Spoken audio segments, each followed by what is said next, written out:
नमस्कार दोस्तों, आज हम यहाँ पे डिस्कस करेंगे पर्यावरण के 30 सबसे कठिन क्वेश्चन जो सबसे ज़्यादा पूछे जाते हैं। देखिए, पहला प्रश्न हमारा ये है कि मानव जनित पर्यावरण प्रदूषण जिसे आप मैन मेड पॉल्यूटेंट कहते हैं, ये क्या कहलाते हैं? चलिए कुछ सेकंड्स आपके पास है, जल्दी से आप इसका उत्तर मुझे देंगे कि क्या इसका एक राइट आंसर है।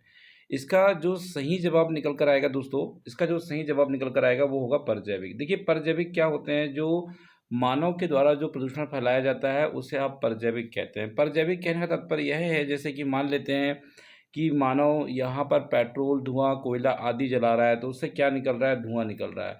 अब धुआँ जो होता है ये भी क्या होता है? एक प्रकार से मानव उत्पादित एक प्रदूषण होता है, तो इसे परजैविक कहा जाता है। आई थिंक आपको बिल्कुल क्लियर है और आप बताइएगा क्या आपका पहला आंसर सही रहा है। दूसरा क्वेश्चन आपके सामने आ जाता है कि भैया जो प्याज़ होता है, आपने देखा कई बार आँसू आ जाते हैं प्याज़ को काटते समय, तो प्याज में जो तीखापन होता है, जो झार होता है, उसका कारण क्या होता है? अगला क्वेश्चन ये है। देखिए, इसका एक बड़ा प्रमुख कारण यह होता है कि इसमें एल्लाइल प्रोपाइल और डाइसल्फ़ाइड पाया जाता है, जिसके कारण इसमें एक झार होता है। उसी झार के कारण क्या होता है? आपकी आँखों में आँसू आते हैं दोस्तों। अब अगला प्रश्न यहाँ पर ये है कि ऊर्जा संकट क्या है?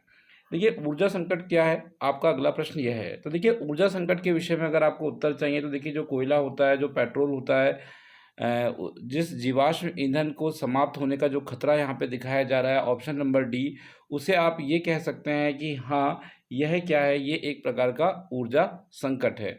जैसे सपोज़ करिए एक समय ऐसा आएगा कि कोयला, पेट्रोल, जीवाश्म ईंधन सारे समाप्त हो जाएँगे, तो फिर आप ये बताइए ऊर्जा के लिए एक नया विकल्प तलाशना होगा, इसे ही इन लोग ऊर्जा संकट कह रहे हैं। आगे चलते हैं। अगला प्रश्न आता है कि भारत की जो हरित क्रांति का जन्मस्थल कौन-सा है?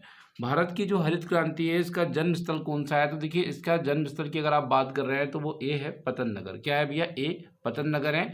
हरित क्रांति के जनक कौन माने जाते हैं भारत में? कमेंट बॉक्स में आप लिख कर बताइएगा। अगला प्रश्न आता है द ग्रीन बिल्डिंग कांग्रेस 2005 का आयोजन कहाँ किया गया था? प्रश्न ये आपके सामने है। तो ये आयोजन कहाँ किया गया था? जवाब आता है सी सही आएगा इसका, नई दिल्ली में। कहाँ किया गया था दोस्तों? नई दिल्ली में किया गया था। याद रखिएगा, that's a very important question. देखिए, आपने देखा होगा दीमक को, तो दीमक की आंत्र में सेलुलोज पाचन हेतु कौन सी उपस्थिति यहाँ पर होती है? आपको ये बताना है। चलिए जल्दी से कमेंट बॉक्स में आप लिखेंगे। देखिए, दीमकों के आंत्र में सेलुलोज पाचन हेतु जो उपस्थित होता है उसे क्या कहा जाता है? देखिए, उसे कहा जाता है दोस्तों प्रोटोजोआ। क्या कहते हैं हम लोग? प्रोटोजोआ कहते हैं।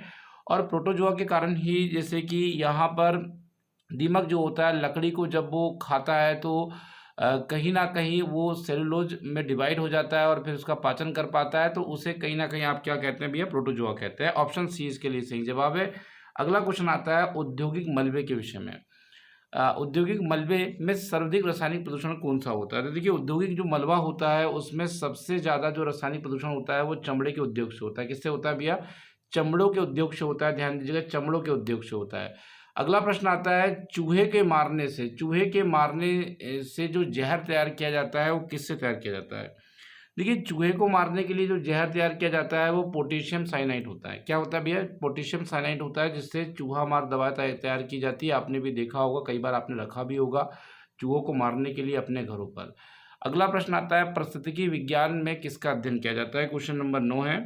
9 का जवाब यहाँ पर आता है बी, वातावरण का। किसका किया जाता है? बी, वातावरण का किया जाता है। याद रखिएगा, एक अच्छा प्रश्न था। अगला क्वेश्चन आता है यहाँ पर और आज का अंतिम प्रश्न रहेगा, वायु पोत में प्रयोग किए जाने वाले हाइड्रोजन की तुलना में हीलियम का प्रयोग करना बेहतर क्यों होता है? देखिए, इसका एक बड़ा ही प्रमुख कारण होता है। अगर आपको कोई कारण पता है तो कमेंट बॉक्स में आप मुझसे पहले लिखेंगे, क्योंकि जो हीलियम होता है यह कम रासायनिक सक्रिय होता है, उस वजह से इसका इस्तेमाल करना बेहतर होता है। ये ध्यान रखिएगा। और एक अंतिम प्रश्न आपके लिए होमवर्क है कि भारत से पहले कितने देशों ने परमाणु बम विस्फोट किया था? आशा करते हैं इस होमवर्क का जवाब आप कमेंट बॉक्स में लिखेंगे और किसी टॉपिक में आपको वीडियो देखने हैं तो कमेंट बॉक्स में आप ज़रूर बताएंगे। जुड़ने के लिए बहुत बहुत धन्यवाद। Thank you so much.